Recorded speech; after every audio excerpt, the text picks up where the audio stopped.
ये कहकर बलाई सिर पर प्याज से भरी टोकरी रखकर घर की ओर लौटता है। उस बांस के जंगल के ऊपर बैठी चुड़ैल की नाक तक पहुंचती है।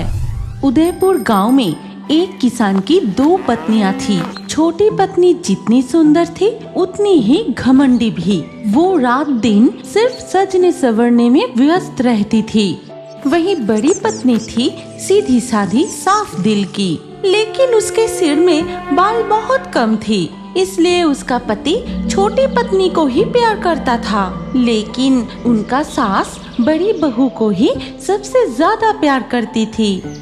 कहाँ रह गई बहू?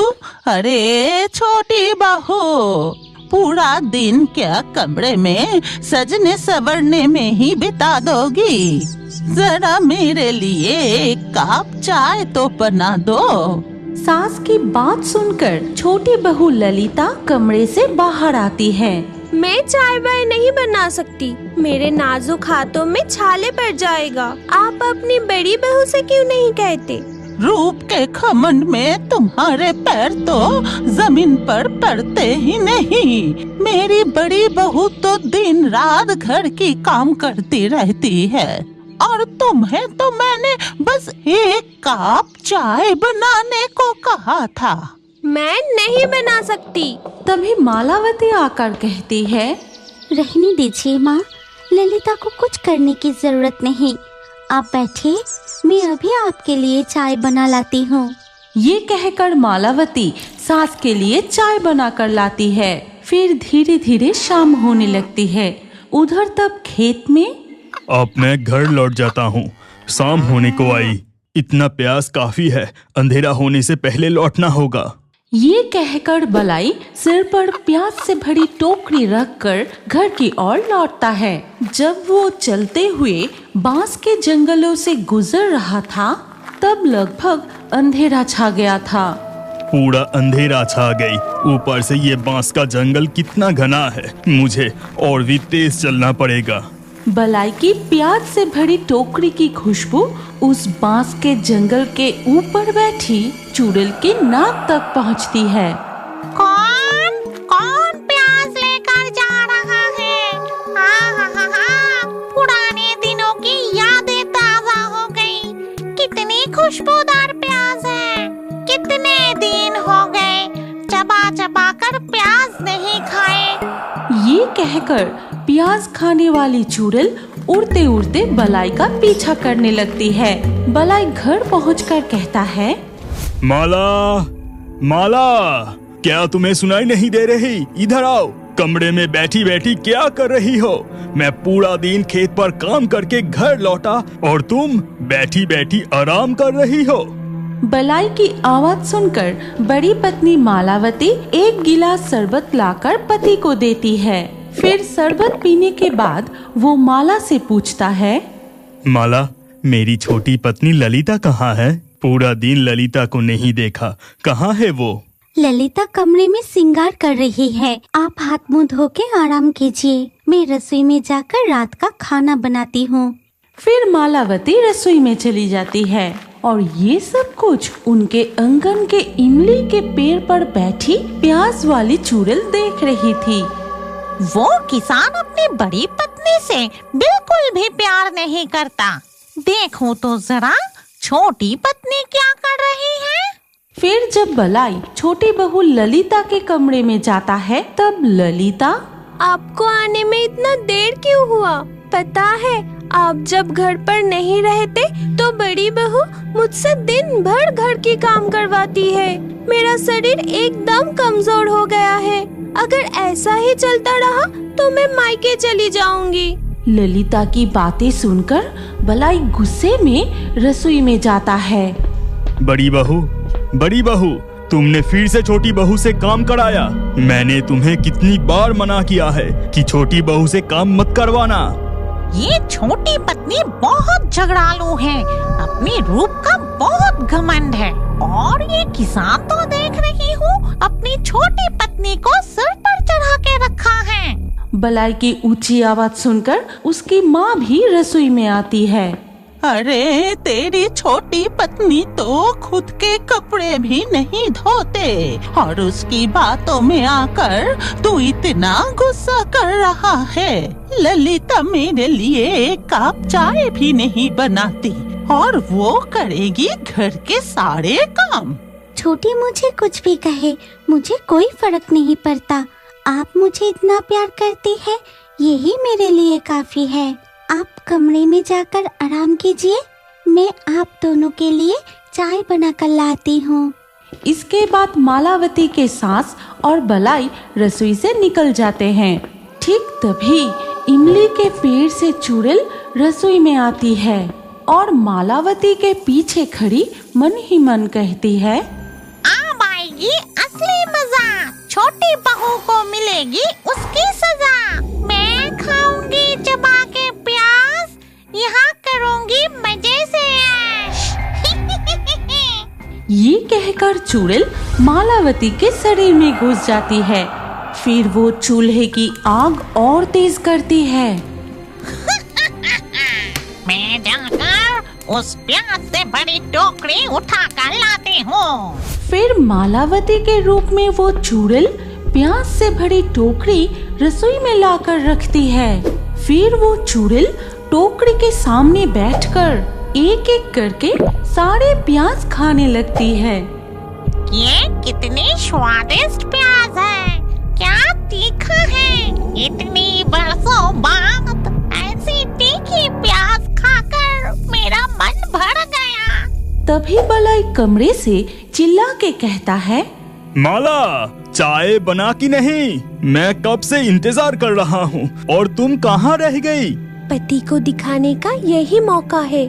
मैं अभी रसोई में जाके चाय बनाकर पति और सास को देती हूँ। ललिता अपनी सास और पति के पास जाकर कहती है, देखा ना, बड़ी बहू एक नंबर की आलसी है। अब थोड़ा सब्र कीजिए, मैं अभी आपके लिए स्पेशल चाय बनाती हूँ। ये कहकर ललिता रसोई में चली जाती है।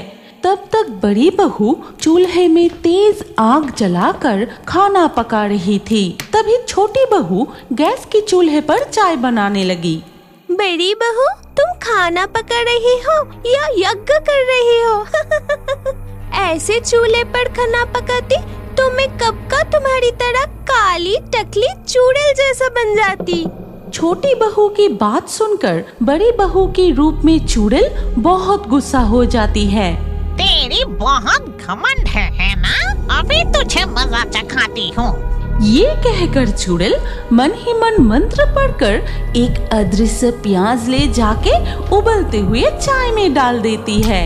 लेकिन छोटी बहू को पता ही नहीं चलता। वो चाय लेकर सास और पति को देती है और जैसे ही वो दोनों चाय पिया, ये तुमने क्या बनाई है? चाय में प्याज की स्वाद क्यों है?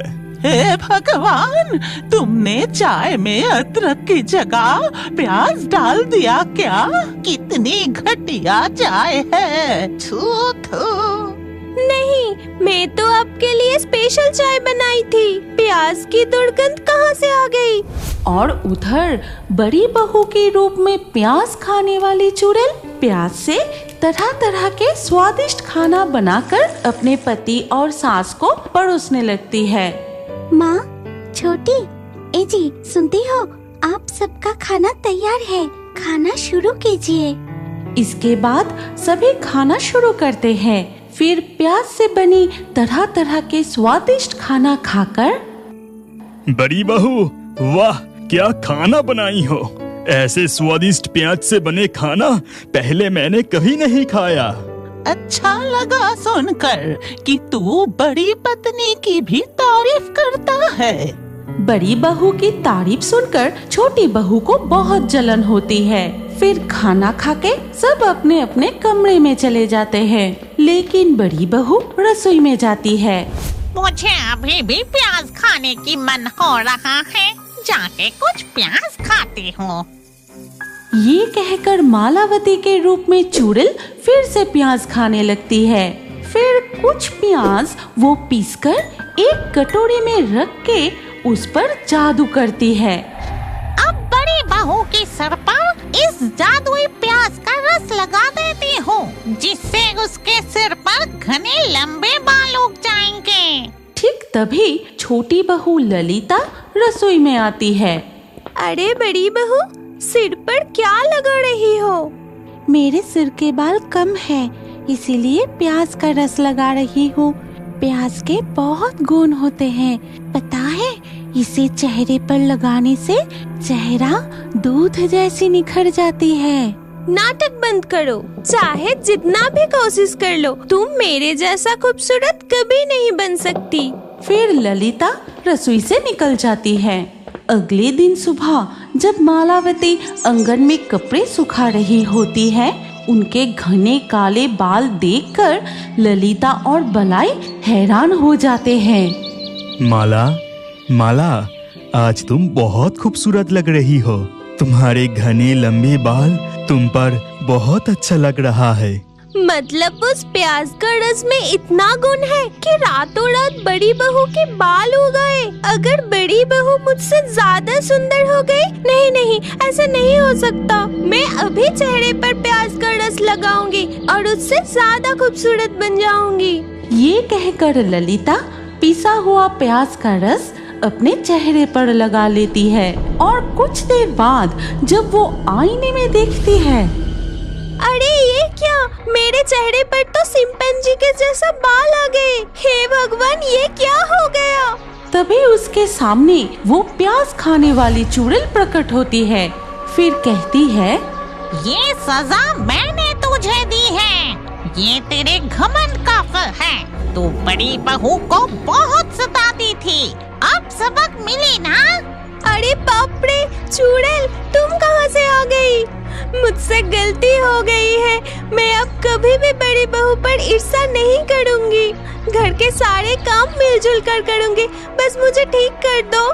ठीक कर दूंगी, लेकिन एक शर्त पर। मैं उस बांस के जंगल में रहती हूँ और मुझे प्याज खाना बहुत पसंद है। हर रोज मुझे प्याज देना पड़ेगा। हाँ प्याज वाली चुड़ैल, मैं रोज आपको प्याज देकर आऊंगी। ठीक है, लेकिन अपनी शर्त मत भूलना। फिर वो चुड़ैल जादू करके ललिता को पहले जैसा कर देती है। फिर वो चुड़ैल वहाँ से अदृश्य होकर बांस के जंगलों में लौट जाती है। अगर अब बड़े होकर भी खाते वक्त या रात को सोने से पहले कार्टून देखना पसंद करते हैं, तो अभी इस वीडियो को लाइक करके चैनल को सब्सक्राइब कर लीजिए और स्क्रीन के ऊपर आए इस नए वीडियो पर क्लिक करके इस नई कहानी को भी जरूर देखिए। अरे सोच क्या रहे हैं, इस कहानी को जल्दी से देखिए।